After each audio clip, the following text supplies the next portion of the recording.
रहती है।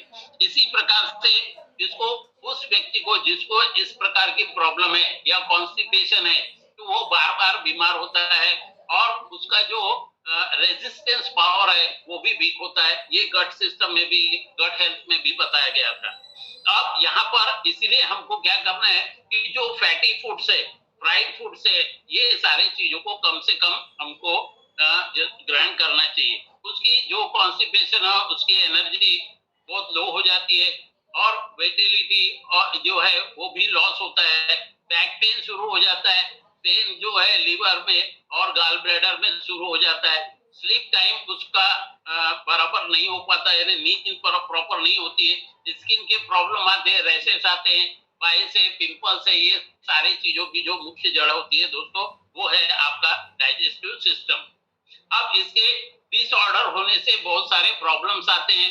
जैसे कॉन्स्टिपेशन अगर हुआ तो मैंने पहले ही कहा था कि जो इंटेस्टाइन में, लार्ज और स्मॉल इंटेस्टाइन में अगर कुछ डस्ट है और वो डस्ट एक्सक्रिएट नहीं हो पा रहा है किसी भी कारण की वजह से, या तो उसमें फैटी सब्सटेंस है, फैट्स ज्यादा है, वो स्टिक हो गया है और वो स्टिक होने से एक्सक्रीट नहीं होता।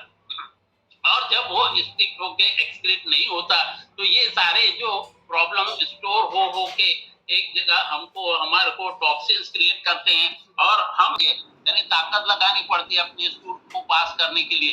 तो डेफिनेटली आप समझ सकते हैं कि उसको आज नहीं तो कल या इन फ्यूचर ये पाइल्स होना बिल्कुल निश्चित होता है। क्योंकि मैंने पहले ही कहा था कि एनएस के पास में जो बहुत सारे बहुत ही बारीक बारीक जो है वेन्स होती है। तो ये दोस्तों पूरा डिपेंड करता है काय के ऊपर, आपका कॉन्स्टिपेशन के ऊपर। अब इसमें क्या क्या और प्रॉब्लम्स आते हैं, देखिए हमने जो बार बार बीमार होना, कुछ घबराहट होना, अपने वर्क जो जॉब है उसमें कंसंट्रेशन नहीं रहना और हमेशा जो है अनइजीनेस फील होना, ये सारे प्रॉब्लम्स आते हैं। उसी प्रकार से हम जब मोशन करने जाते हैं तो उसको मोशन क्लियर होने के लिए, पास होने के लिए बहुत ही यानी ताकत लगानी पड़ती है और उस ताकत लगाने के कारण हार्ट पे भी असर आता है क्योंकि उसका पंपिंग रेट बढ़ जाता है।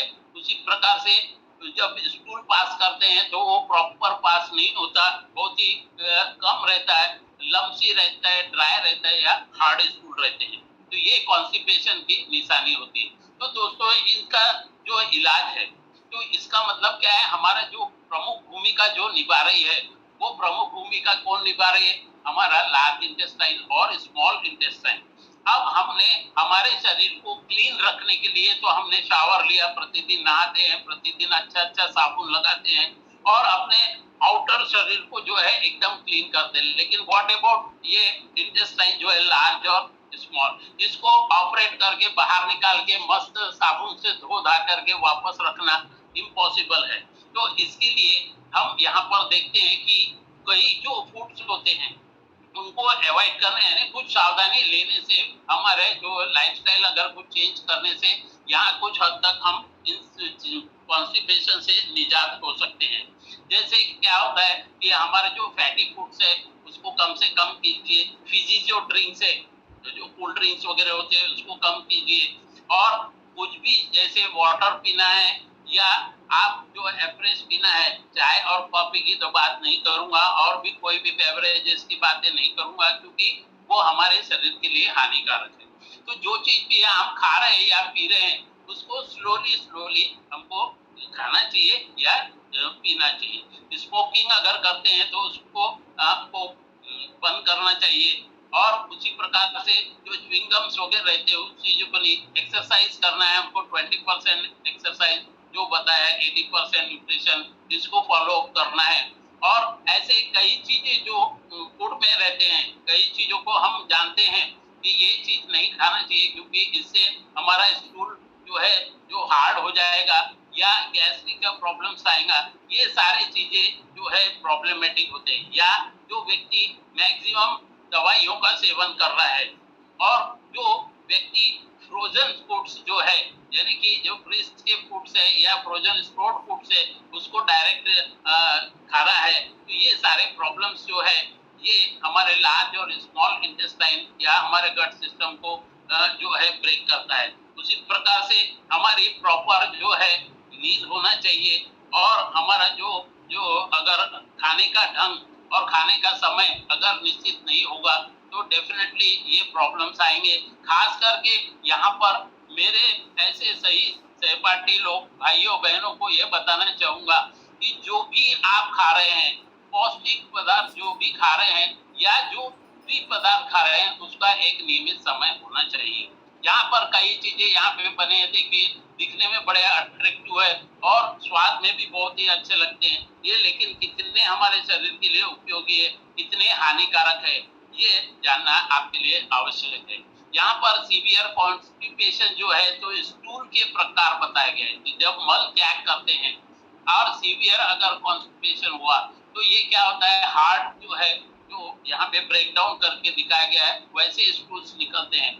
माइल्ड कॉन्स्टिपेशन रहा तो लम्सी और सेवेज लाइक इस प्रकार से रहता है। आइडियल दिया हुआ है और उसके स्मूथ एंड सॉफ्ट सेवेजेस यहाँ ऐसे रहते हैं। लैकिंग ऑफ फाइबर, फाइबर अगर नहीं है तो आपके शरीर में तो इस प्रकार से स्टूल होते हैं। फाइबर को जानने के लिए एक ही अच्छा तरीका है कि अगर आप स्कूल पास कर रहे हैं और वो वाटर के ऊपर अगर तैर रहे हैं तो इसका मतलब आपके शरीर में प्रचुर मात्रा में जो है फाइबर है। इस प्रकार से ये सारी चीजें यहाँ दी है, ये हम जान सकते हैं। अब हाई एसिडिक लेवल जो रहता है ब्लड में, वो हमको क्या करता है कि देखो एसिडिक पीएच लेवल में ये टॉपिक में बताया गया था कि एसिडिक और बेसिक नेचर। तो ये एसिडिटी अगर ज्यादा होती है, यानी एसिडिक नेचर के फूड्स हम ज्यादा खाते हैं तो हमारे रेस्पिरेटरी में सिस्टम में प्रॉब्लम आता है, कार्डियोवास्कुलर सिस्टम प्रॉब्लम आता है, डाइजेस्टिव सिस्टम में प्रॉब्लम आता है। ऐसे कई प्रकार के जो प्रॉब्लम्स है आते हैं। अब हम आ रहे हैं, देखिए मैंने पहले बताया कि फूड कैसा हम ग्रहण करते हैं, दूसरा पार्ट हुआ डाइजेस्टिव सिस्टम। अब तीसरा पार्ट देखिए पाइल्स। अब ये पाइल्स क्या होता है कि इसकी मैंने आउटवर्ड जानकारी दी थी कि जब भी हमारा स्टूल अगर जो है वो हार्ड होगा तो हार्ड होगा तो क्या होगा कि हमको प्रेशर लगाना पड़ेगा।